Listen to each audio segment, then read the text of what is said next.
Hola, ¿qué tal? ¿Cómo están? Me llamo Rina López y a continuación vamos a hablar un poco acerca de las lesiones mentales, acerca de las lesiones cerebrales y cómo influyen estas en los procesos mentales superiores.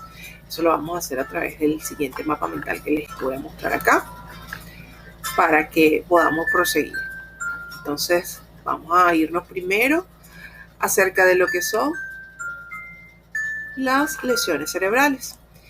Bien, los trastornos neurológicos son enfermedades que afectan al sistema nervioso central y periférico, es decir, al cerebro, a la médula espinal, los nervios craneales y periféricos, las raíces nerviosas, el sistema nervioso autónomo, la placa neuromuscular y los músculos. Seguidamente, los trastornos neurológicos en los niños son de carácter congénito. Esto significa que se desarrollan en el útero y el niño nace con la enfermedad, pero también pueden ser hereditarias y se manifiestan en una de sus etapas de vida. Y además también pueden ser causadas por agentes ambientales, como no, o con agentes traumáticos. Los trastornos neurológicos pueden afectar el desarrollo del infante en todas las áreas de desempeño, ya sea motriz, aprendizaje, lenguaje y cognición. Debido a los estragos que causan a nivel individual, social y académico, puede afectar seriamente el nivel escolar del niño, fomentando un fracaso a nivel educativo. Su origen es la disfunción del sistema nervioso central, el componente evolutivo o madurativo y la presencia de manifestaciones clínicas en la infancia hace que esta clasificación de los procesos mentales cognitivos no solamente se restrinja a los superiores, sino que de alguna forma involucre a los procesos mentales simples o básicos. En este caso, tan solo consideraremos aquellos que inciden en los procesos mentales complejos, como es la inteligencia, el pensamiento y el lenguaje. Sin embargo, hay que acotar que entre las características básicas de los trastornos del neurodesarrollo debemos señalar, dada su gran heterogeneidad, la ausencia de un solo o único biomarcador para cada uno de los trastornos, ya que la presencia de síntomas, a veces compartidos, entre los diferentes trastornos del neurodesarrollo y la elevada frecuencia de los trastornos comórbidos, es decir, que se asocian a cualquier otro trastorno del neurodesarrollo.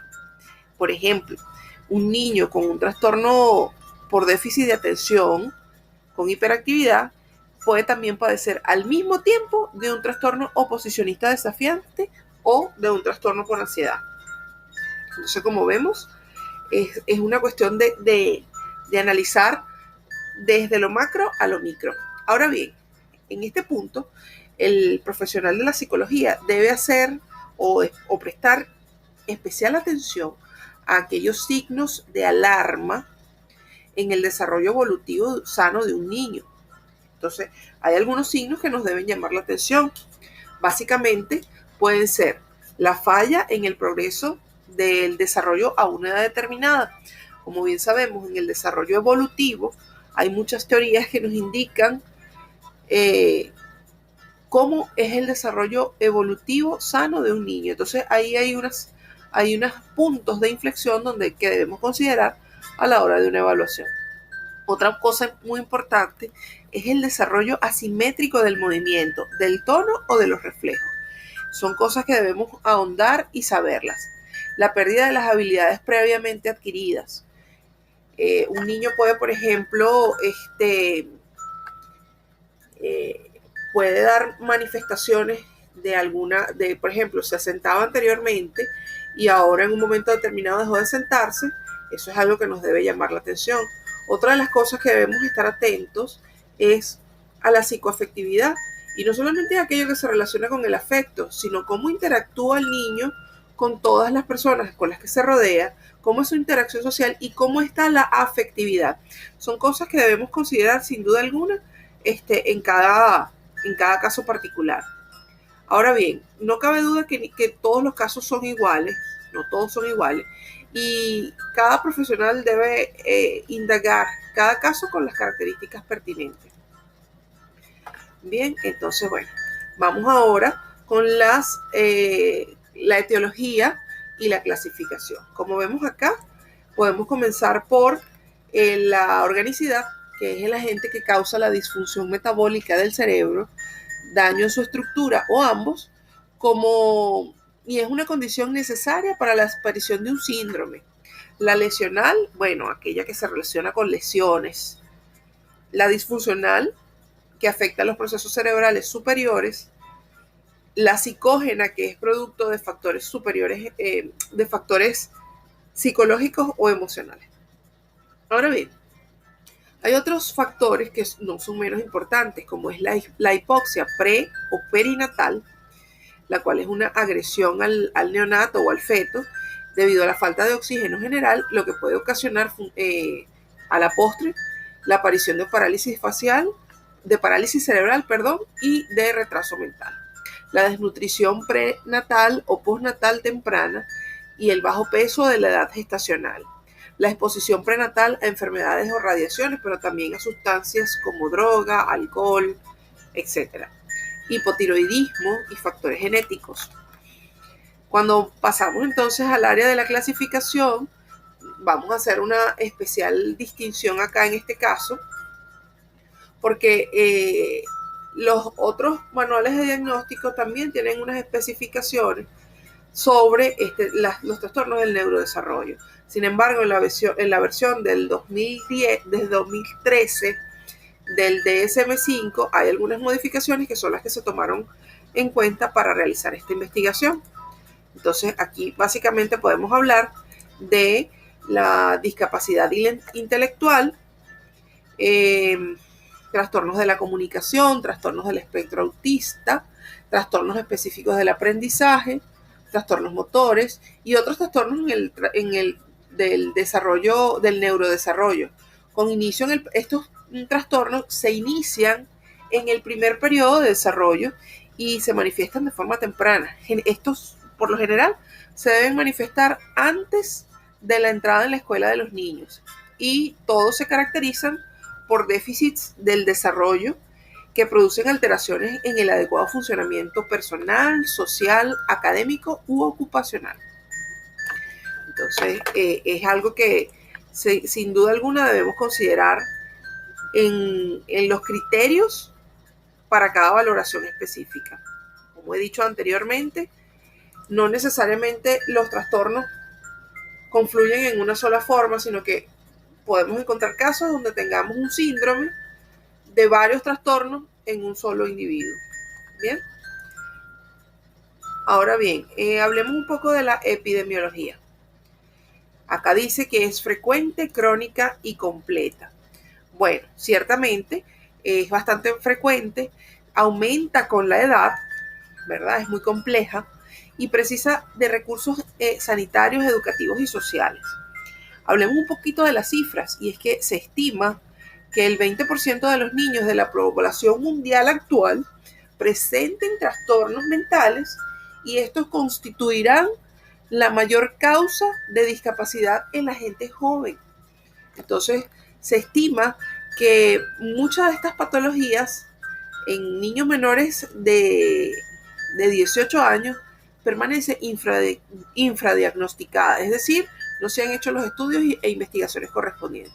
Posibles razones, bueno, la falta de formación o entrenamiento adecuado que se recibe en todas las áreas involucradas y el escaso tiempo para cada paciente en las consultas, y no podemos dejar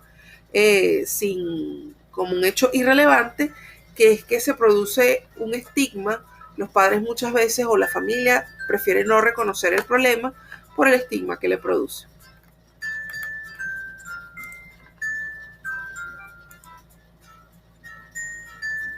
Pasamos ahora a hablar un poco acerca de los principios de actuación, el plan de intervención y las conversaciones según la edad. Desde mi apreciación, la intervención terapéutica siempre debe buscar favorecer el desarrollo del niño y, por supuesto, su adaptación al medio en que le rodea. El plan terapéutico, creo que ya lo había mencionado, debe ser idiosincrático, es decir, único y exclusivo para el niño, adaptado a sus necesidades, a su situación y atendiendo al análisis funcional de la conducta que presenta, la edad, los recursos que tengan a la mano, las características de la problemática de cada niño, como el nivel de malestar, las limitaciones, son, así también considerando las motivaciones, son cada una propias de cada individuo. Entonces, tendremos que evaluar muy bien en cada caso para poder tener una intervención lo más ajustada posible. Asimismo, los niños deben recibir información adecuada para su edad, el nivel de desarrollo, madurez emocional, la capacidad cognitiva, para que puedan entender lo que les ocurre, que además participen de las decisiones sobre su proceso de mejora. El profesional debe priorizar las actuaciones que beneficien al niño sobre otras demandas familiares que puedan ir en contra de este objetivo. Y por último, yo sugeriría monitorizar el estado de ánimo de cada niño a lo largo del tratamiento. De esta forma, podemos realizar ajustes que maximicen el beneficio. Con respecto al plan de evaluación, bueno, se priorizará el establecimiento de una relación terapéutica adecuada entre los niños o entre el niño y los adultos. La primera entrevista con los padres y con el niño. Luego, bueno, a partir de allí se va realizando el autorregistro para cada caso, la anamnesis, todo lo que se refiere a los objetivos que van a consensuarse en el futuro. Y por supuesto, posterior a eso, la explicación de un plan concreto y estrategias para que pueda alcanzar estos resultados. Finalmente, tenemos que hablar acerca de las conversaciones según la edad. Es evidente que yo no puedo hablar con un niño igual de 2 años, igual que como cuando hablo con uno de 7 o con uno de 12 o 18 años, mucho menos, ¿verdad? Entonces hay que diseñar un plan de intervención adecuado y adaptado a las necesidades de cada niño en particular, con las conversaciones y formas lúdicas de intervención que me puedan generar beneficios y rapport entre las partes involucradas. Finalmente, bueno, es necesario, es menester conversar acerca de un poco de lo que es el conocer. Como psicólogos debemos conocer todo aquello que se relacione con los trastornos del neurodesarrollo, porque la prevalencia ya vemos que es importante. Y la epidemiología pues también es significativa. Entonces debemos conocer, manejar e investigar todos los conceptos.